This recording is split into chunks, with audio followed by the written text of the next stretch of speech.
একটা ধাওয়া পাল্টা ধাওয়ার ঘটনা ঘটলো, 5 দিন পরে আগুন লেগে যাওয়া, এটা কাকতালীয় ঘটনা না। বাংলাদেশে তো কয়েক শত হাজার হাজার বস্তি আছে, তো এটাতেই আগুন লাগতে হলো। আপনারা দেখবেন যে আমরা অনেক সময় এটা বাংলাদেশে একটা পুরাতন প্র্যাকটিস হয়ে গেছে। আওয়ামী লীগের সময় আমরা দেখেছি, মাঝখানে অন্তর্বর্তী সরকারের সময় হয় নাই, এখন আবার বিএনপির সময় আমরা দেখছি যে এটা এক ধরনের হোস্টাইল ভাবে করা হয়, সবসময় আগুন লাগিয়ে দিয়ে এটা শেষটা করা হয়। সর্বশেষ আমরা দেখেছি আওয়ামী লীগের সময় আমরা দেখেছি আনন্দবাজারের একটা ইনসিডেন্ট আমরা দেখেছি, আগুন লাগানো হলো, তারপরে সিদ্ধান্ত হলো এখানে বিল্ডিং বানানো হবে। তো সেখানে যারা দোকানদার, যারা ব্যবসা করে, তাদের সাথে আলোচনার ভিত্তিতেও করা যেত। তো এখানে যখন আমরা এখানকার বাসিন্দাদের সাথে কথা বললাম, যারা ক্ষতিগ্রস্ত হয়েছেন, তাদের কথা হচ্ছে, ভাই আমাদেরকে 2 দিন আগে নোটিশ দিতেন, আমরা আমাদের জিনিসপত্র আসবাবপত্র সরিয়ে নিতাম, তারপরে ভাঙচুরটা করতেন। আর আমাদেরকে খোঁজ নেন যে আমাদের কার কি পারিবারিক অবস্থা, যাদের আর্থিক অবস্থা খারাপ তাদের তালিকা নিয়ে এখানে আবাসন প্রকল্প করে তাদেরকে এখানে থাকার ব্যবস্থা করে দেন, সাধারণভাবে যেভাবে হয়। এবং ঢাকায় বিভিন্ন জায়গায় এভাবে পুনর্বাসনগুলো হয়েছে, এবং পুনর্বাসনের মাধ্যমে কিন্তু উচ্ছেদটা করা হয়, এবং এটাই নিয়ম এবং প্র্যাকটিস।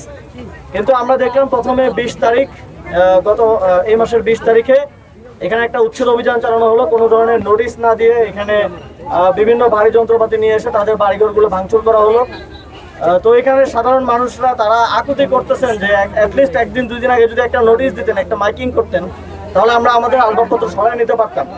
তো যেহেতু এটা এক ধরনের হোস্টাইল ভাবে এখানে যন্ত্রপাতি এনে করা হয়েছে, তখন একটা ধাওয়া পাল্টা ধাওয়া কিন্তু হয়েছে, আপনারাই কভার করেছেন, আমরা দেখেছি। এবং এখানে যারা উচ্ছেদ করতে এসেছিলেন তাদেরকে ধাওয়া দেওয়ার কারণেই তারা প্রতিশোধ পরায়ণ হয়ে পরবর্তীতে আগুনটা লাগালেন কিনা, এটা কিন্তু একটা প্রশ্ন রয়ে যায়।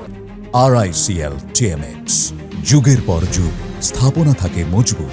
কারণ 5 দিন আগে একটা ধাওয়া পাল্টা ধাওয়ার ঘটনা ঘটলো, 5 দিন পরে আগুন লেগে যাওয়া, এটা কাকতালীয় ঘটনা না। বাংলাদেশে তো কয়েক শত হাজার হাজার বস্তি আছে, তো এটাতেই আগুন লাগতে হলো। 5 দিন আগে উচ্ছেদ অভিযান, এখানে একটু উত্তপ্ত পরিস্থিতি, ধাওয়া পাল্টা ধাওয়া, 5 দিন পরে এসে আগুন লেগে গেল। তো এটা আমরা অবশ্যই কোনো স্বাভাবিক ঘটনা হিসেবে দেখি না, আমরা মনে করি এটা সুষ্ঠু তদন্ত হওয়া উচিত। কিন্তু আসলে এটা যদি সবার আঙুল যার দিকে যাচ্ছে, বা এটা যদি সরকারই করে থাকে, তাহলে আর সরকারের কাছ থেকে তো আমরা সুষ্ঠু তদন্ত আসলে আশা করতে পারি না। তো আমরা দেখেছি যে কোনো নতুন সরকার আসলেই, বা রাজনৈতিক সরকারের এটা একটা থাকে যে এই যে বিভিন্ন বস্তি, সরকারি খাস জমিগুলো দখল করা, এবং সেগুলো দখল করার জন্য পরিকল্পিতভাবে এই জায়গাগুলোতে আগুন ধরানো, সংঘর্ষ তৈরি করা, এবং পরবর্তীতে আগুন ধরানোর পরে একটা লেজিটিমেসি উৎপাদন করে এটাকে দখলে নিয়ে তারপরে হয় এটা রাজনৈতিক কাজে ব্যবহার করা, অথবা এটা আবাসন প্রকল্প করে বিভিন্ন। আমরা তো দেখি যে সরকারের যে আবাসন প্রকল্পগুলো হয়, সেগুলোতে যারা উপকারভোগী তাদেরকে সেই আবাসন প্রকল্প উঠানোর ক্ষেত্রেও টাকা দিতে হয়। আমি যখন দায়িত্বে ছিলাম তখন আপনারা জানেন যে আমাদের দলিত হরিজনরা যারা আবর্জনার পরিষ্কারের কাজ করে থাকেন, হাজারীবাগে তারা থাকেন, তাদের 5টা বিল্ডিংয়ে আমি তাদেরকে উঠিয়েছি, একজনের থেকে 1 টাকাও কারো থেকে নেওয়া হয় নাই। তো একটা ভবনের উঠানোর কাজটা শেষ করা যায় না। তো এখন আমরা শুনতেছি যে সেখানে তাদের থেকে মানে পরিবার প্রতি 3 লাখ টাকা করে দাবি করা হচ্ছে, অথচ ওই ফ্ল্যাটটা তারা পান, ওই ফ্ল্যাটটা তাদের জন্যই করা হয়েছে সরকারি টাকা, তাহলে 3 লাখ টাকা তারা কেন দিবেন, কাকে দিবেন? তো এইভাবে আবাসন প্রকল্পগুলো করে এখান থেকে এক ধরনের রাজনৈতিক ফাইন্যান্সিয়াল ইকোসিস্টেম তৈরি করা হয়।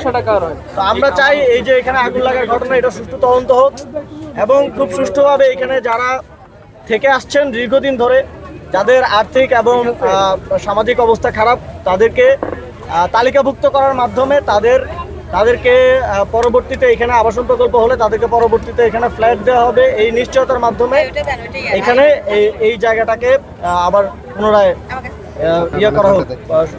সরকার দায়িত্ব নিয়ে এই জায়গাটাকে পুনরায় আবার ডেভেলপ করুক, এবং তাদের পুনর্বাসনের একটা ব্যবস্থা করুক। পুনর্বাসন ছাড়া এটাকে এক ধরনের পুনর্বাসন ছাড়া যদি এই জায়গাটা উচ্ছেদ করা হয়, তাহলে আমরা মনে করবো এটা রাজনৈতিকভাবে দখল করা হচ্ছে।